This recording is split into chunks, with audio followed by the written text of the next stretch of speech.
We're on the verge of hoop season here in Michigan. We got colleges with exhibition and regular season games getting started. High schools are on the verge of practice here in the next couple weeks. An important factor in every basketball season is free throw shooting, especially when you're talking about winning games in the fourth quarter or in the second half.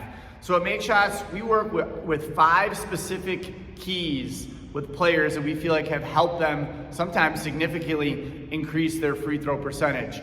So as a player, as a coach, instead of thinking about just shooting more free throws in practice or shooting free throws before or after practice, I encourage you to think a little bit about instruction and working with players who might be struggling on free throw shooters, not to just shoot more free throws, but to shoot their free throws a little bit differently that might help them to be more successful.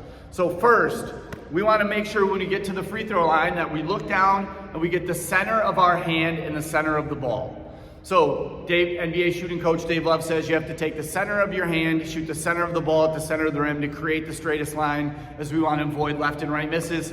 So when you get to the line, looking down, am I going to index the ball on the valve? Am I going to split finger? Am I going to middle finger? Whatever it might be, free throw line is one of the places where you actually have the time to get your hands in the perfect placement. So first, take the time to do so. Second, we focus with our players on not dribbling. Why?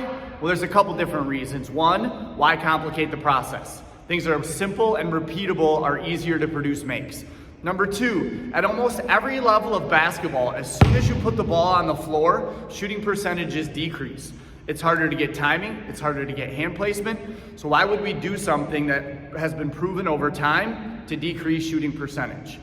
Third, a lot of times when players dribble, they move into one lifting motion. So they'll take a bunch of dribbles and then everything lifts together. And they get in this Giannis free throw position where the ball is in the center of their body, their legs have already risen, and they still have half to a third of their shot to still shoot.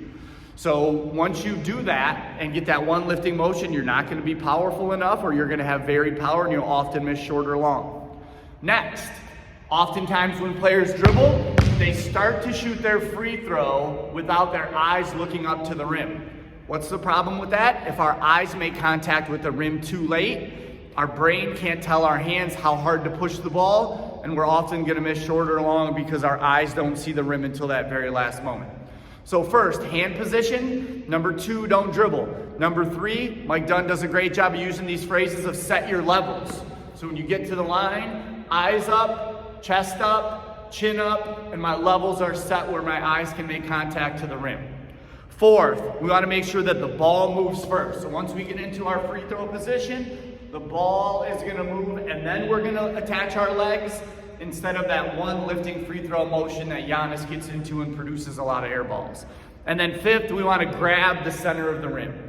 So when the ball leaves our hands, we want that hand, our shooting hand, to finish on line in the center of the rim. It's one of the greatest predictors of whether shots are made or not, and especially with our alignment. So those are really our 5 keys. When we get to the free throw line, we find the center, we don't dribble, we set our levels, we make sure the ball moves first before we attach our legs, and then we grab the center of the rim, and it looks something like this.